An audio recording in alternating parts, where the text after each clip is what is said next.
Welcome to Roadie Wellness, where we explore all things health and self-care. Whether you're seeking mental clarity, physical fitness, or insight from students like you, we've got you covered. Hey guys, welcome back to the Roadie Wellness Podcast. I'm Olivia Rothbun, and I am here with Arielle Sherman, and I am a licensed clinical social worker, and I work in health services supporting students with mental health concerns, substance concerns, and my title is specialist in alcohol and other drug education. Great. And today we're just going to be talking about alcohol, how to find your limit safely, and signs of alcohol poisoning. I'm just curious about what the statistics are regarding students who choose to drink versus students who don't drink. I know recently there's a trend of more students choosing to be sober or reduce their alcohol use. Is this true? And do you have any statistics on that? Yeah, so we have statistics on incoming freshmen that we took over the summer. So I work with all the incoming freshmen and I train them on substance safety. So I'll start with the information that we do have with substances. So we took 2,065 because we have that many freshmen who answered our questions for orientation. And so in the past 60 days, 56% of them said that they had drank alcohol, and 30% said that they smoked cannabis. So we did alcohol and cannabis and also vaping. But looking at alcohol, that's over half of these incoming freshmen said that they did drink. They did consume alcohol. We didn't, measure how much or anything like that. It was really just a yes or no answer. And for the not drinking, I think that's an interesting take because it hasn't been fully determined on who on this campus chooses not to drink, but I feel like there is more of a conversation about that like sober curious mentality. And I've talked to a handful of students who definitely have chosen that option of a non-alcoholic drink with the support of like, hey, I have my friends around. I like hanging out with them without alcohol and things like that. So I don't have statistics on that, but I think there is, again, like you said, this trend that's upcoming with choosing to drink non-alcoholic drinks versus alcoholic drinks.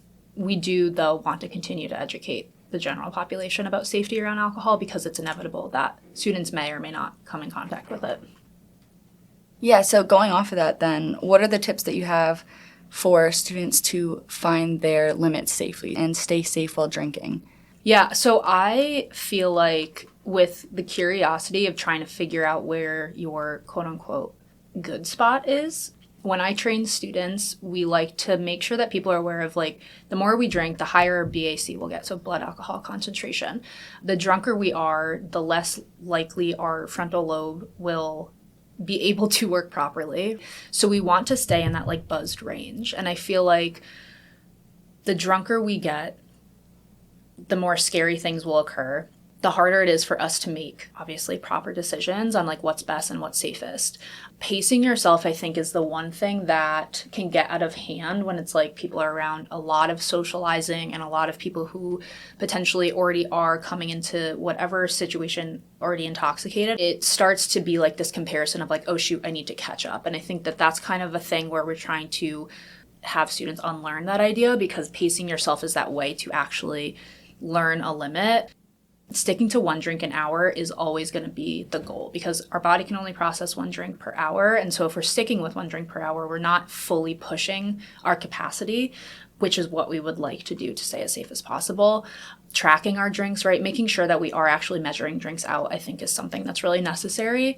So whether that's having like a standard shot, having canned beverages, I think is always going to be, I shouldn't say always, because there's these canned beverages that are now like, Trulies that have like extra alcohol in them or whatever the case is. But if we have like a 5% something, and sticking with that idea of this one can equates one standard drink. So I'm going to have this in 1 hour, then I'm going to have my next one in another hour instead of back-to-back shots or drinking games is something that really is not to be messed with because that idea of we continue to drink so quickly because there's this competition.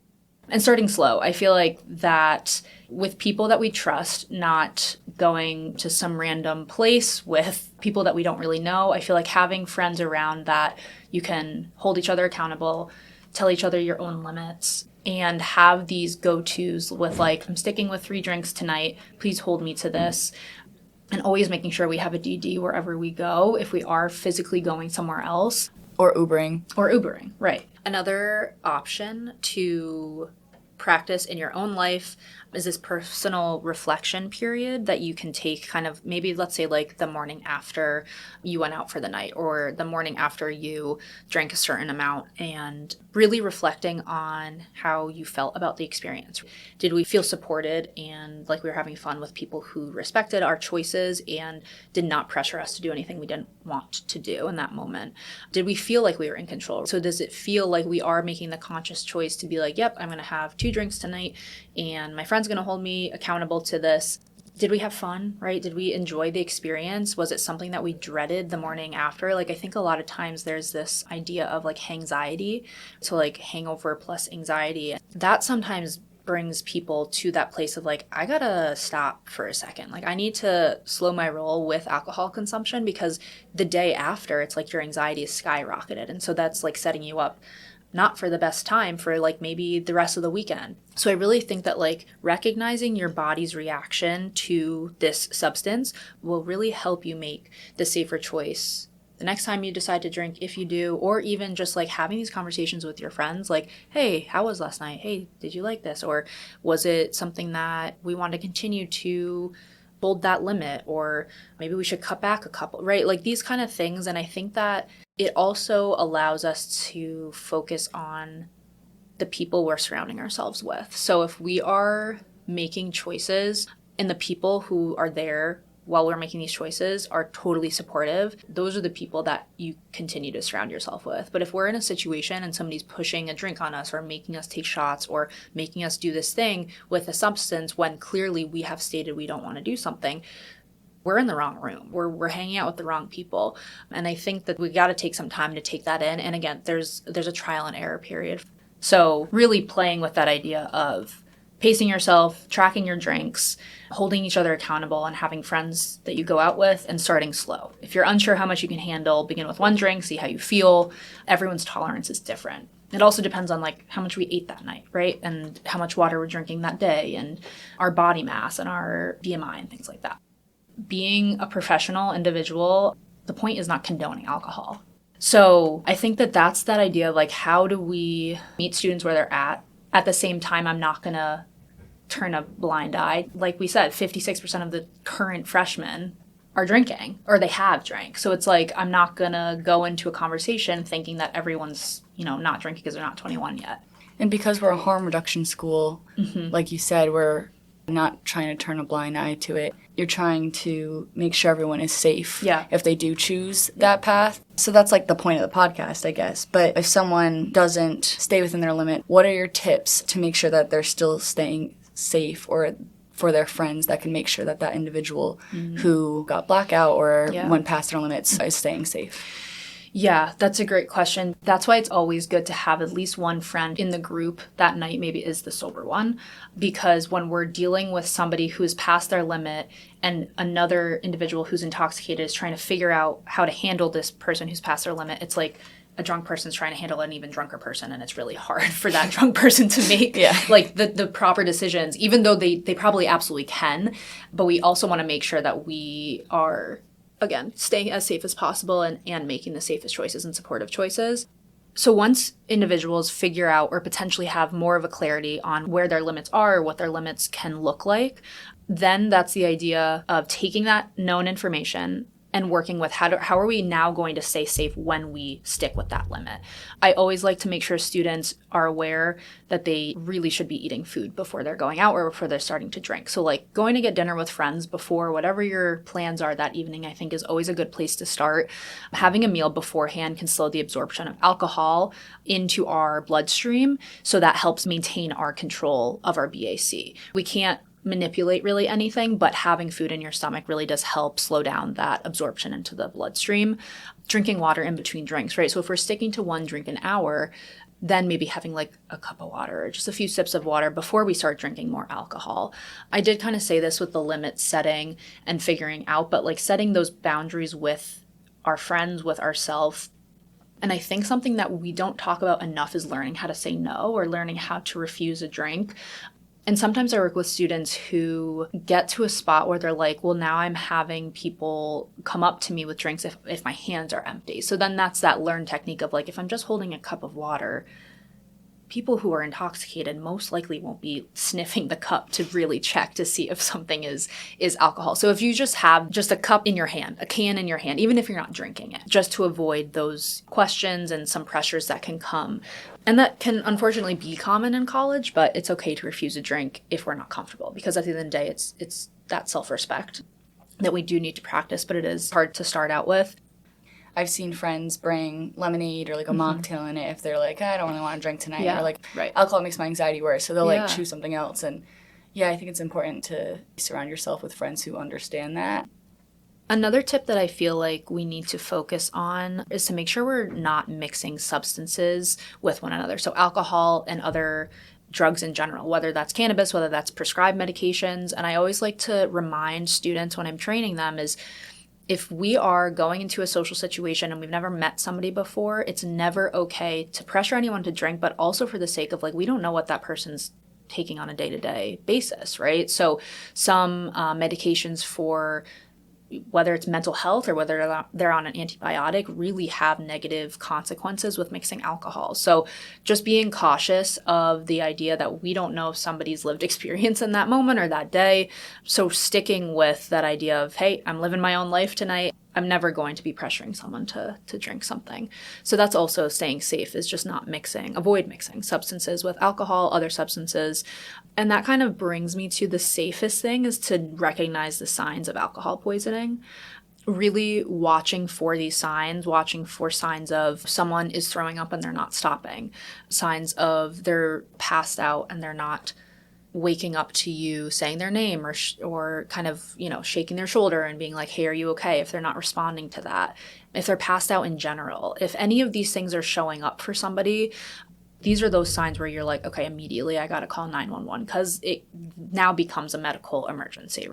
Other signs of alcohol poisoning, that idea that our breath can really slow down. I always like to say in trainings as well, is like, if we physically have to go up to somebody and look to see if their chest is rising and falling because we don't know if they're breathing, that's like an immediate light in our head. Okay, 911 is the place we need to go next. We always want to make sure that if we are calling 911, we are not leaving this person alone once we call. So just because you call, that's the best next step. But also after that, we want to stay with this person, right? Making sure that they're on their side, making sure that they're sitting up even. Because when we've had so much alcohol in our system, and alcohol is a depressant, a central nervous system depressant. So that means our gag reflex stops. If we're then going to throw up because of alcohol poisoning and our gag reflex doesn't work, we potentially could aspirate. And then that's when we stop breathing. And then, everyone knows what happens after that. So these are the things that we really need to be aware about when we're out with others and watching out for ourselves, but mostly friends or people around us. Okay, so if we're noticing these signs on someone and then we make the right choice to call 911, then it's kind of like we're in this waiting zone of like, okay, well, now I'm waiting for the EMS to show up. What can I do to make sure this person continues to stay safe while I'm waiting for medical attention? Again, rolling them on their side or keeping them just sitting up straight so they're not going to aspirate. Also, not forcing food down their throat or water down their throat, because at the same time, methods like this can make situations worse with choking hazards, or especially if people are continuing to vomit when this is going on. Giving them food, water, coffee isn't going to cure the alcohol poisoning. At the end of the day, the only thing that will lower our BAC is time. So making sure that they halt drinking, right? All alcohol is out of the situation, but time is the only thing that will help BAC lower. But when it comes to alcohol poisoning, this is when it's like a medical emergency is now here, and we need to make sure that they get to a hospital, because time and leaving them in their room to quote unquote sleep it off is the scariest and worst case scenario here. So making sure that we're not just letting them sleep it off, because when alcohol poisoning is actually in our body, or actually is occurring, alcohol continues to absorb into our bloodstream even after the person potentially has stopped drinking. So the symptoms can worsen while they're unconscious. Yeah, and I think the biggest obstacle for students not calling medical attention or not calling 911 is a lot of the time they're afraid that they're going to get in trouble or their friend is going to get in trouble. Yeah. So can you talk a little bit about that? I know our school Sure. has medical amnesty. Yeah, and it is, because it is scary, right? I think calling 911 is a really scary thing to do. So I just want to say that that's such a valid point, because with the reality of what it is, if we are drinking underage, we never want to call 911 because we're scared of what's going to happen, just like you said. But the medical amnesty policy is in place on this campus to avoid that fear of 911 in general, whoever shows up. And it's in place to make sure that we encourage these students to seek help for someone experiencing these signs of alcohol poisoning without that fear of getting in trouble. So say you call 911 when somebody is having these reactions. You saved this person's life, essentially. And that's why we have medical amnesty. So we can make sure all students are alive at the end of the day. And you call 911, student gets support, they go to the hospital, and that happens. So twofold. You have two questions. What happens to that person who calls, and what happens to that person who's transported? Medical amnesty protects the individual who calls. And I will read the student handbook medical amnesty policy. So it says, actions taken to preserve life and or safety of students in an emergency situation shall not expose students to student conduct charges regarding alcohol or drug consumption if that student's role in the situation is to call for help or emergency services. So again, the individual who calls on their friend promoted safety and help for that person. So that being said, the medical amnesty policy will protect them from student conduct. The person who calls will not get in trouble. Then everyone's kind of like, well, shoot, what's going to happen to my friend because I called on them and they were drinking alcohol. I am an individual who works on campus who meets with every single transport for any substance situation. And so that person, again, they're in the hospital, they're getting the support they need, they're getting the medical attention they need, then they come back to campus. I do my best to make sure that I'm emailing them and communicating with them as soon as they get back to campus to make sure that they have someone to connect with in general. I want to make sure they're okay. I want to make sure that they feel supported. I want to make sure that the necessary means are in place for them to continue being a student. Because like you said, kind of in the beginning of this, we're a harm reduction school. So we want to promote that idea of we get mistakes happen. How do we teach safety, and how do we teach that idea of if we are continuing to make these choices, how do we make them in a safer way next time? The next step after that is they most likely will meet with either a residence life individual or a conduct officer. So then that will also be a supportive conversation, but what will happen is those individuals will just refer the student back to me to have educational sessions. So I'm the head of the alcohol and other drug education portion of health promotion and health services, and that's where the sessions come in. So I talk about education, about, alcohol in general, a lot of the stuff we just covered, as well as just support mental health wise and support for like the overall student. I think a lot of times the biggest fear is like, oh my God, I'm going to get kicked out, or like something like that, right? Just like I said, that idea of if this is the first time this is ever happening to someone, we get mistakes happen. We get, road bumps are there.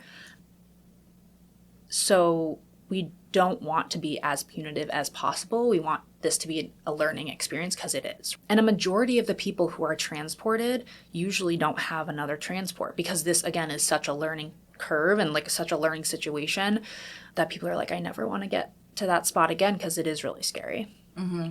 Yeah, a lot of people I've heard are scared of getting like suspended or kicked out, and that doesn't happen, or at least like rarely happens, and you have to like do something very, very, very messed up many, many, many times for that to happen. You usually have to hurt someone else at the end of the day. If somebody is going to be quote unquote kicked off of campus, that isn't because you're hurting yourself. And with alcohol poisoning, the goal is never to go to South County. That's never anyone's goal, right? South County Hospital. We go into the night saying like, I want to have fun and I want to be with my friends. Unfortunately, we get to a spot when we maybe don't know our limits, or maybe that night we weren't with our sober friend or something like that. So the likelihood of someone getting kicked out for a alcohol quote-unquote offense is very low. Yeah, and going off of transports, yeah. Do you mind talking about the ambulance situation here as well? For sure. Yeah, so URI has an amazing EMS program. A lot of the EMS workers are students themselves. And so with that being said, our EMS ambulance fee is free if you are on campus and getting picked up by URI EMS services. So you're in your dorm, somebody calls for you, like a friend calls for you, EMS arrives and it's URI EMS who's then transporting you to South County Hospital. That ambulance fee is free. And a lot of times students are fearful of calling 911 because they don't want their friend to pay for this egregious ambulance fee from time to time. But If you are on campus and URI EMS picks you up, you will not have an ambulance fee. And then something to also point out is we're talking a lot about on-campus gatherings. So say somebody is down in Narragansett, or say you're in Providence even, and you're drinking and you need to call on your friend or call on somebody that you find and you are concerned for their health. The whole state of Rhode Island has a policy called the Good Samaritan Law, and that's equivalent to the medical amnesty policy on campus. The Good Samaritan Law just protects you in the case that you're not on URI's campus. So again, like you're down in Narragansett, you call 911, you will not get in trouble for calling to save somebody's life, essentially. Before we wrap up, a quick reminder that all information shared in today's podcast is for informational and educational purposes only. Thank you for listening to another episode of Rhody Wellness. If you like what you heard today, tune in every Tuesday on all podcast platforms for more. If you want to stay up to date on events and healthcare tips, please follow us at URI Health Promotions on Instagram. And if you have any ideas for future podcast episodes or more social media content that you'd like to see, please feel free to DM us or email us. Until next time, take care and stay healthy.